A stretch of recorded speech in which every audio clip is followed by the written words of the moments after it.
प्रणम्य विश्वज्ञातारं विश्वविद्याधिनायकं विश्वधर्म प्रवक्षेयं विश्वविघ्नोपशान्तये भवबीजाङ्कुरजननारागाद्य क्षयमपामपगदायस्य ब्रह्मा वा विष्णु वा रोजिनो वा नमः तस्मै। मंगलम भगवान वीरो मंगलम गौतमो गणे मंगलम कुंदकुंदादेव जिनधर्मोस्तु मंगलम शर्मंगल मांगल्यम सर्वकल्याणकारकम प्रधानम सदधर्माणां जैनम जयतु शासनम जैनम जयतु शासनम जैनम जयतु शासनम आचार्यवर्यां श्रीसंभवाब्धिं समग्रधर्मग्रहं विनोमि श्रीबालब्रह्माण्डमजातशत्रुं गम्भीरसिन्धं प्रणमामि नित्यं गम्भीरसिन्धं प्रणमामि नित्यं। बोले देवादि आदिनाथ भगवान की जय, पार्श्वनाथ भगवान की जय, अंतिम शासन कृता बहार महावीर स्वामी की जय, चौशोत्य शंकर भगवान की जय, अनंतानंद परमेश्वर भगवान की जय। परम पूज्य आचार्य आदि आचार्य महावीर कीर्ति आचार्य विमल सागर आचार्य सर्वमति सागर गुरुदेव की जय। परम पूज्य प्रातः पुण्य बाल ब्रह्मचर्य आजीवन अन्न एवं छत्रस्ता की स्थवराचार्य संभव सागर गुरुदेव की जय। तीन गुरु महामुनि महाराज की जय। संबेशक क्षेत्र की जय। बंधुओं,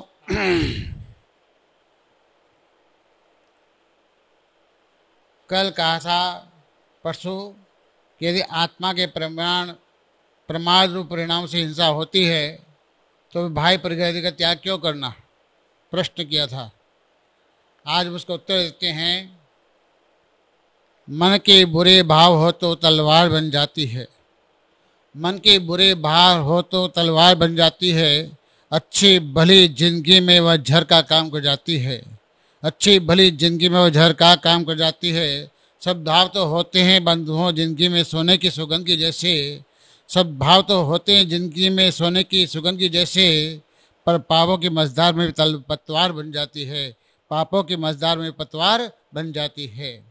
बंधुओं, आचार्य अमृतसर स्वामी कहते हैं अपने पुरुषार्थ सिद्ध उपाय में कि सूक्ष्मापि न खलु हिंसा परस्तु निबंधना भवति पुंसा, हिंसा तन निवृत्ति परिणाम विसर्जे तदापि कार्य। कहते हैं यदि राग आदि भाव परिग्रह आदि के निमित्त से होते हैं, इसलिए परिणामों की निर्मलता के लिए हिंसा के स्थान पर परिग्रह का त्याग करना जरूरी है। जिस प्रकार माता के सुभट पुत्र हो जाता है, मैं उसी को उसे कहा जाता है कि उसको मारूंगा।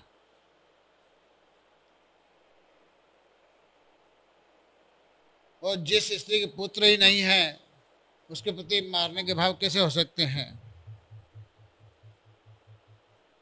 सारांश है कि भाई परिग्रह के निमित्त से ही कसाय रूप परिणाम होते हैं।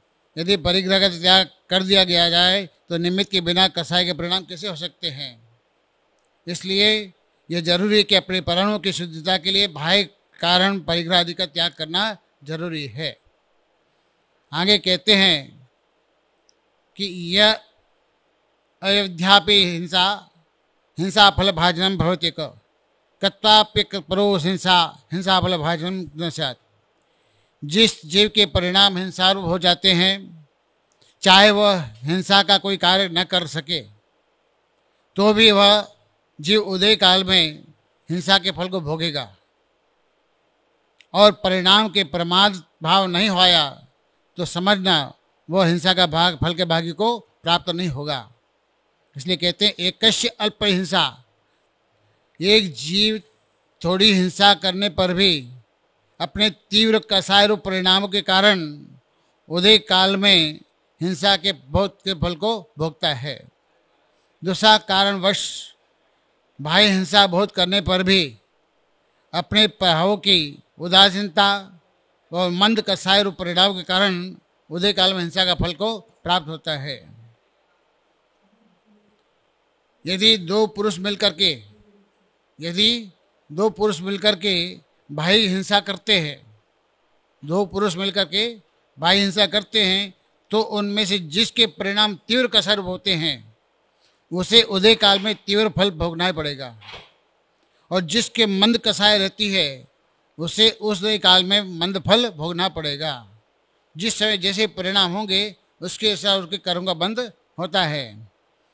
आगे कहा है का प्रागे फलती हिंसा के माणा फलती प्रसतापि आरभ्य कृतापि फलती हिंसानुभावेन। किसी जीव ने हिंसा का विचार तो कर दिया, किसी जीव ने हिंसा का विचार कर दिया, परंतु अवसर न मिलने पर हिंसा न कर सका, और जो कर्म बंद किया वो उदय में आ गया, जो कर्म बंद किया वो उदय में आ गया। बाद में इच्छित हिंसा का अवसर मिलने पर वह भी कर डाली, अवसर मिला वह हिंसा भी कर डाली। ऐसी हालत में हिंसा करने से पहले ही उसको फल भोग लिया जाता है, हिंसा करने के पहले ही वो उसका फल भोग लिया जाता है। किसी ने हिंसा का विचार किया और इस विचार से जो कर्म बंद किया, जिस समय उदय में आया उसी समय वो उचित हिंसा करने का समर्थ हो सका। इस हालत में हिंसा करते समय ही उस हिंसा का फल का भोग लेता है। किसी ने हिंसा करने का विचार किया परंतु किसी कारणवश पीछे हिंसा को न कर सका तो आरंभ जनित जो कर्म बंद किया था वह फल उसको जरूर भोगना पड़ेगा। इस हालत में हिंसा न करने पर भी हिंसा का फल भोगना पड़ेगा। साधारण कसाय भाव के अनुसार हिंसा का फल भोगना पड़ेगा। जैसे करे न भाव किया वैसे तुम्हारा बंद हो ही गया। भले आपका अब यहाँ वो जीव नहीं है और तुम उसके कसाय परिणाम कर रहे हो, हिंसा के भाव कर रहे हो, यदि होगा तो मैं इसको मारूंगा, परंतु आपके उसको मार नहीं सके, अवसर मार नहीं सके, परंतु अपने परिणाम से उसको कसाय बंद हो ही गया है। एक करोति हिंसा भलंती फल भागिनो भवः बहु विददाति हिंसा हिंसा फल भोगते। कहीं एक पुरुष हिंसा को करता है और उसके फल के भागी बहुत होते हैं। जैसे कहीं कहीं दशहरे पर भैंसे को अकेला चांडाल ही मारता है ना, परंतु वह सब देखने वाले जो अच्छा अच्छा कहते हैं, प्रसन्न होते हैं, अपने अपने विरोध परिणाम के कारण हिंसा के फल के भागी होते हैं। जैसे एक रावण का पुतला जलाते हैं दशहरा में, विजयदशमी के दिन जलाता एक पर हजारों उसको अनुमोदना करते हैं, हजारों लाखों आदमी उसको देख करके आनंद मानते हैं, अच्छा अच्छा अच्छा करके, तो वो भी भाग भाग के भागी बनेंगे। कहीं हिंसा तो बहुत करते हैं परंतु हिंसा के फल का भोक्ता एक ही होता है। जैसे राजा ने आज्ञा किया इसको मारो, सैनिकों ने उसको मारना शुरू किया, परंतु सैनिक को पाप नहीं होगा, राजा को पाप होगा। एक ही पुरुष, जैसे संग्राम में हिंसा तो बहुत से पुरुष करते हैं परंतु उसका स्वामी राजा सब हिंसा के फल का भागी होता है। कश्यापि दूषित हिंसा हिंसा फल भेक मेव फल काले अन्य सेव हिंसा जैसे हिंसा फलम भुगते। किसी पुरुष को तो हिंसा का उदय काल में एक ही हिंसा के फल देती है, किसी पुरुष को एक ही काल में उदय काल में एक ही हिंसा को फल देती है, और किसी पुरुष को वही हिंसा बहुत से अहिंसा के फल को देती है। जैसे एक मुनिराज ध्यानस्थ बैठे हैं और एक वाघ आता है, मुनिराज को खाने के भाव से मैं मुझको खाऊंगा, परंतु एक शुकर आता है, एक शुकर आता है मुनिराज को बचाने के भाव हैं।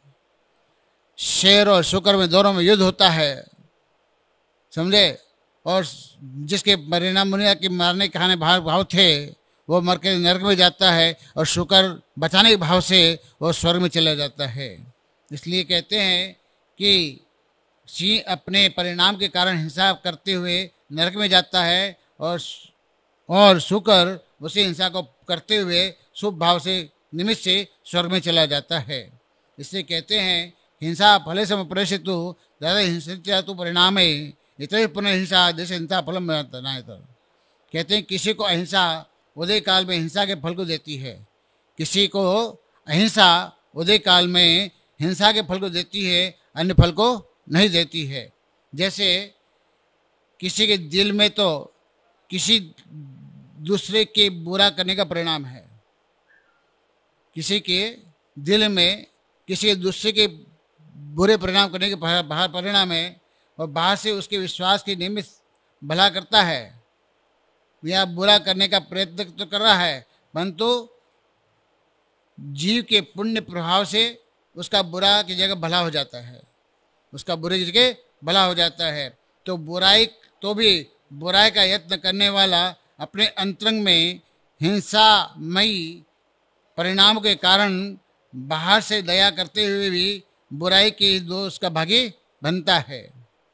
और किसी के अंतरंग में तो क्या भाव है और बाहर में से किसी जीव को दुखी देख करके उसके दुख निवारण के यत्न में लगा रहता है। यत्न करते करते भी दुखी को और पीड़ा हो जाती है या वह निमित्त से ही उस दुखी के प्राणांत हो जाते हैं। यहाँ बाहरी हिंसा होते हुए भी अंतरंग में अहिंसामयी परिणामों के कारण अहिंसा के फल की प्राप्ति होगी है। जैसे डॉक्टर और धीवर दृष्टांत बताते हैं। डॉक्टर और धीवर, डॉक्टर मरीज को चीर फाड़ करता है, उसका इलाज करता है, उसकी क्रिया में हिंसा तो हो रही है, परंतु परिणाम क्या है, उस जीव को बचाने के भाव है, उस बचाने के भाव से उसको पुण्य का भाग होगा, पाप का भागी नहीं होगा। और एक धीवर है, मछली को पकड़ता है, सुबह शाम तक मच्छी डालता है, एक भी जाल मछली नहीं आती है, क्या उसके परिणाम क्या है, उसको मार के खाने के भाव थे, इसलिए उसको पाप का ही भाग होगा। भले उसको जीव को मारा नहीं है, मतलब उसके परिणाम हिंसा के थे।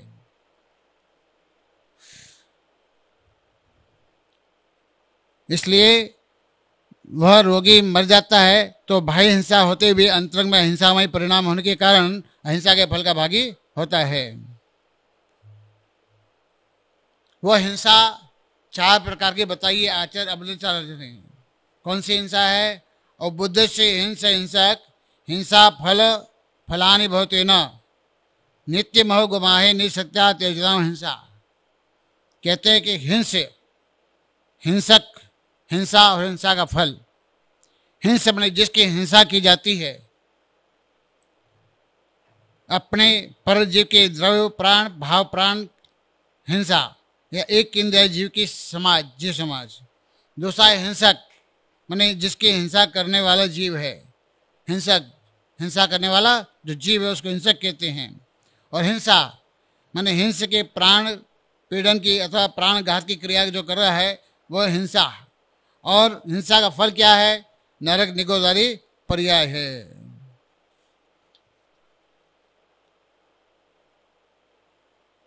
इसलिए कहते हैं मध्य मांसम क्षोद्रम पंचोदुम्र फलानि यत्न हिंसा विप्रति का में भोक्तव्यानि प्रथमेव। जो जीव हिंसा का त्याग करना चाहते हैं उनको सर्वप्रथम यत्न पूर्वक मध्य मांस मधु का त्याग करना चाहिए। बैठो ना। मध्य मांस मधु का त्याग करना चाहिए। मां से शुरू होने वाले गुलर, कटुम्बर, पीपल, बड़, पाकर, ये 5 फलों का त्याग करना चाहिए। जो हिंसा का नियम लेता है उसको पहले यह नियम करना पड़ेगा। मदिरा बड़ी ही निंद वस्तु है। मंदिरा मध्यम मोहति मनोमोहित चित्तस्तु विस्मृत धर्मा जीव हिंसा मविषक माचरंती। मदिरा बड़ी निंद वस्तु है, मन को मोहित करती है, अर्थात जीव को बेहोश बना देती है। जो शराब पीता है वो पी करके बेहोश हो जाता है। मोहित चित्त धर्म को भूल जाता है। जो मोह शराब पी करके पड़ जाता है वो अपने धर्म को भूल जाता है। पत्नी को माँ बोलता है, पत्नी को माँ को पत्नी बोलता है। ये धर्म भुला हुआ जीव बिना किसी डर के बेधड़क हिंसा करने लग जाता है। इसलिए कहते हैं रज्जानाम च बहुनाम जीवानाम योनि स्थिति मध्यम बचताम तेषाम हिंसा संजते वश्यम। मदिरा अनेक जीवों की योनि है, अनेक जीवों को चढ़ा करके उसको बनाया जाता है। मदिरा पान करने से उन सब जीवों के निश्चय से नाश हो जाता है और इसलिए मदिरा सेवन से निरंतर हिंसा होती है। इसलिए शराब नहीं पीना चाहिए। अभिमान, मदिरा पान करने वाले के जो भाव उत्पन्न होते हैं वे सब हिंसा की पर्याय हैं, भेद हैं। अभिमान, भय, जुगुप्सा, हास्य, रति, अरति, शोक, काम, क्रोध आदि विभाग, ये सब मदिरा के निकटवर्ती पर्याय हैं। मदिरा का त्याग जीव हिंसा की दृष्टि से तथा मादकता की दृष्टि से, दोनों ही दृष्टि से करना भव्य आत्माओं के लिए अति आवश्यक है। अब कहते हैं कि बिना प्राणी विघाता मांस्योत्पत्ति निश्चयस्याम महाजनम भजन दश्चाम प्रसिद्ध निवारत हिंसा। आचार्य अमर स्वामी कहते हैं कि मांस दो इंद्रिय के शरीर में हो पाया जाता है, पृथ्वी का एक, जल का एक, अग्नि का एक, वायु का एक और वनस्पति का एक। ये एक इंद्रिय जीव हैं, स्थावर जीव हैं। इसमें हड्डी खून मांस रक्त नहीं होता है। हड्डी खून मांस होता है दो इंद्रिय पर्याय से। दो इंद्रिय, तीन इंद्रिय, चार इंद्रिय, पंच इंद्रिय, छह इंद्रिय, अशनि, ये कितनी है? त्रस पर्याय हैं। यहाँ पे जीवों को दो इंद्रिय जीवों के घात किए बिना इसकी प्राप्ति नहीं हो सकती है। इसलिए स्वयं ही सिद्ध है कि मांस भक्षी की अनिवार्य हिंसा होती है। कोई कहे कि आपस में कि मरे हुए पशुओं का मांस भक्षण करने में हिंसा नहीं होती है, कोई कहे कि मरे हुए पशुओं का मांस को भक्षण करने में हिंसा नहीं होती है, तो उनका यह विचार सर्वथा मिथ्या है। क्योंकि यद्यपि कील भवसी मांसम सोमैव मृत्युश्च महिष वृषभादे तत्रापि भवती हिंसा तदाश्चर्यगोचरम मृतनाथ। कहते हैं कि मरे हुए जीव के मांस में जिस जीव का हुआ मांस है वह उसी जाति के निगोद रूप अनंत जीव पैदा होते रहते हैं। इसलिए उस मांस के भक्षण में उन जीवों का घात होना ही हिंसा होती है। कहते हैं आचार्य अमर स्वामी कहते हैं पुरुषार्थ सिद्धोपाय में कि आमाशोपि पक्वासोपि विपच्य मानसो मांस पेशेषु जातीय तज्जाता नाम निगोता नाम। कहते हैं आमापेशक्वापि खादति स्पृशित वापिशित पेशिम स निहंते सतम निश्चितम पिंड भोजे कोटि नाम। क्या कहते हैं कि मांस की डली, क्योंकि सर्व ही अवस्थाओं में समय समय पर अन्य जीव निरंतर उत्पन्न होते रहते हैं। इसलिए जो पुरुष मांस की डली को भक्षण करता है या छूता भी है वह अनेक जीवों के समूह की हिंसा का भागी होता है। मध्य सकलमपि प्रायो मधुकर हिंसात्मकम भवति पुनर्लोक भजति मधु मुदढ़ी को यह सब भवति हिंसा को तंतम। क्या कहते हैं एक शहद खाने से कितना पाप लगता है? 7 गांव जलाओ, जो पाप होता है वो एक बूंद शहद में होता है। इसलिए कहते हैं ये मक्खियों का उगात होता है। मक्खियों का क्या होता है? उगाल। इसके आश्रय बहुत से जीव होते हैं। मधु छत्ते में से छल कपट करके लिया जाता है। छत्ता तोड़ने में उसके आश्रय जो प्राणियों का घात हो जाता है और शहद भक्षण करने वाला मनुष्य अत्यंत हिंसा के भागी होता है।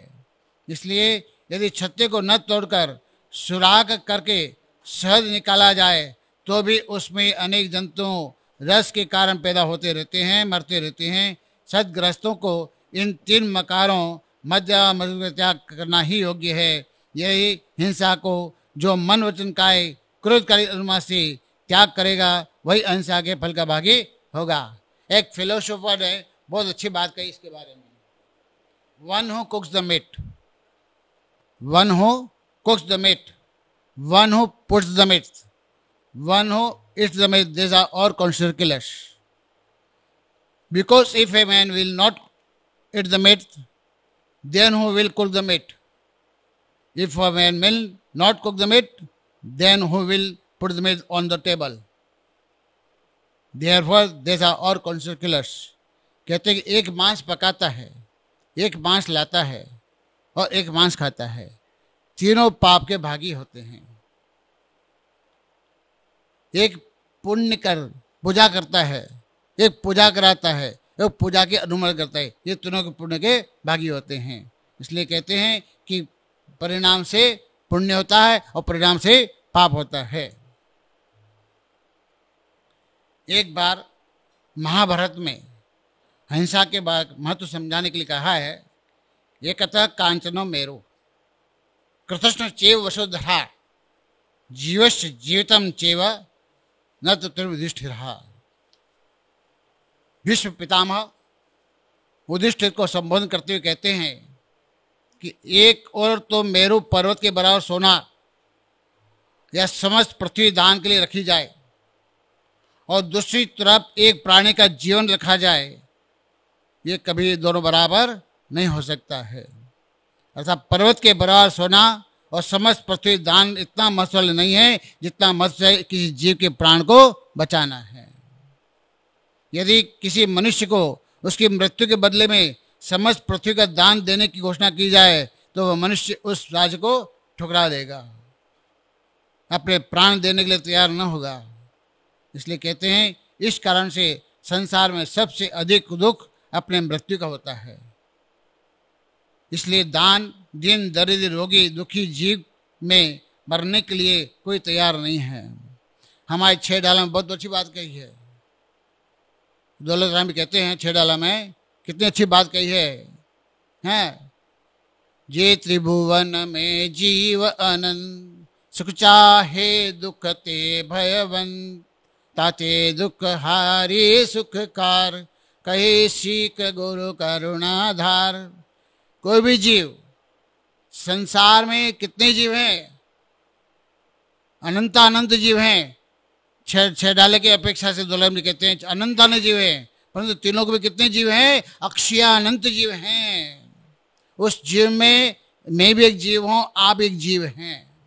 ऐसे अनंत अनंत निगोया जीव जो अनादि अनंत निगोया जीव हैं, आज तक वहीं पड़ा रहेगा, उसको निकलने का मौका भी नहीं मिलेगा। परंतु आपको ऐसी एक शक्ति थी है, उत्पादन शक्ति थी, जिससे वहां से उस शक्ति से आप बाहर निकल के आए हो।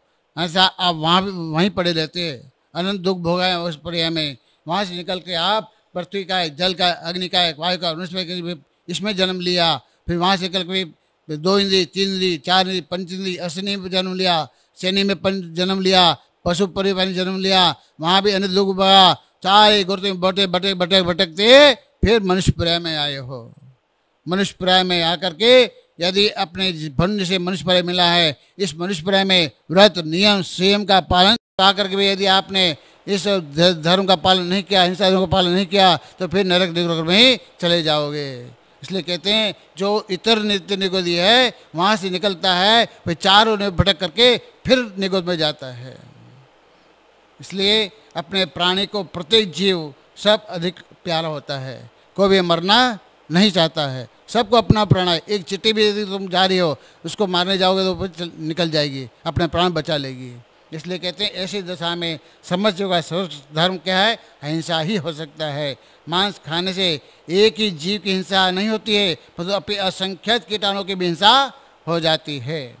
इसलिए कहते हैं मध्य मांसम पलांडुम च न भक्षे महामते बोधि सत्वे महासत्वे मांसि वज्रनुपंगवे।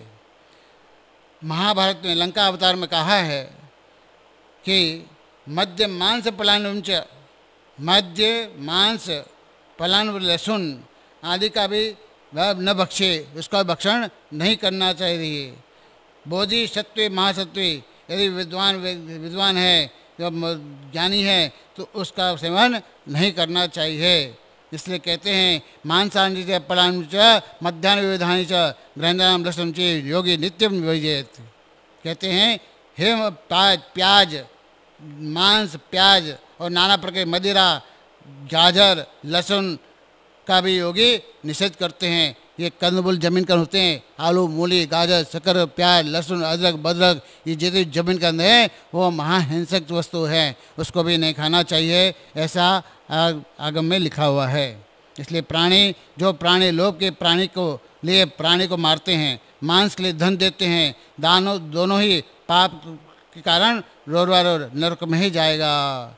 अपने लोग के अपने लिए दान देते हैं, मांस के लिए धन देते हैं, वो मर के नरक में ही जाएगा। इसलिए कहते हैं कि जैसे मोक्ष के लिए राग विघ्नकारी है, वैसे मांस मद्य आदि विघ्नकारी है। इसलिए मांस नहीं खाना चाहिए, यह प्राणियों का भयोत्पादक वस्तु है।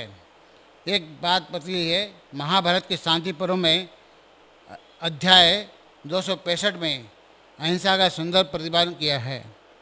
अहिंसा सर्वभूतेभ्यो धर्मेभ्योज्याय श्रीमताम सुरा मत्स्या मधु मांसो कृष्णोदनम धूर्ते भवत्यम हेतत् नेतद वेदसु कल्पितम मानन मोहच लोभाच लोलादे प्रकल्पितम।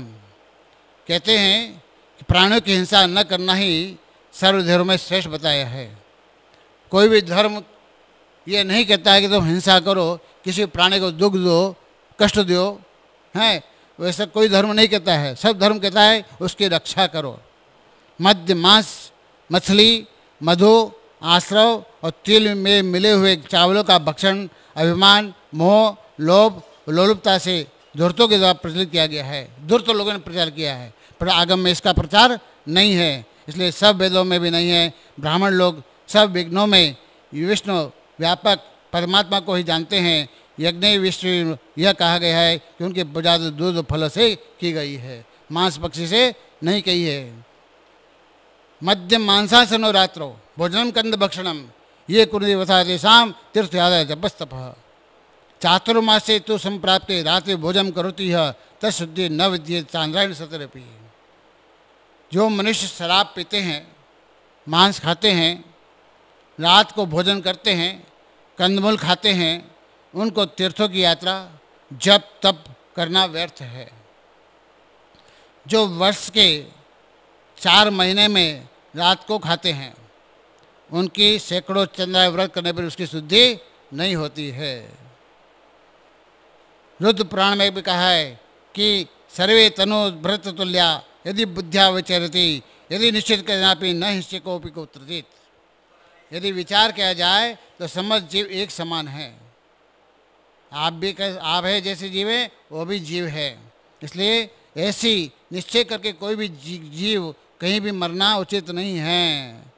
मनुष्य में कितनी अच्छी बात है। मनुष्य में तुम्हारे हिंदू में बताया मनुष्य ग्रंथ में कि वर्षे वर्ष में न यो ये सम समः मांसाय न खादियेत तयो पुण्यम फलम समम। क्या कहते हैं? जो मनुष्य सैकड़ों वर्षों तक प्रतिवर्ष अश्वयज्ञ करता है और जो मनुष्य मांस भक्षण न करे उन दोनों का पुण्य बराबर फल देता है। जो मांस भक्षण नहीं करता है और वर्षों का जो यज्ञ करता है, यज्ञ जो पुण्य होता है वो मांस के त्यागी को पुण्य का फल होता है। इसलिए कहते हैं सर्वे वेदा च यज्ञा च तपोदान चानत जीव भय प्रदान से न कुरुनन कलाम अपी। समस्त वेदों का पाठ, समस्त यज्ञ तप और बड़े बड़े दान जीव रक्षा के एक अंश के बराबर भी नहीं है। इसलिए कहते हैं अहिंसा लक्षणो धर्म है धर्म प्राणायाम वध तस्मा धर्मादि लोके कर्तव्यम प्राणायाम दया। कहते हैं धर्म का लक्षण अहिंसा है। जीवों को मारना अधर्म है। इस कारण धर्म के इच्छुक पुरुषों को प्राणियों पर दया करना चाहिए, ऐसा आगम में उनके प्रणों में लिखा है। इस प्रकार से अपने जीवन में अहिंसा धर्म का आचरण करना चाहिए। ये तो आप करेंगे। बोला अहिंसा परमो धर्म की जय।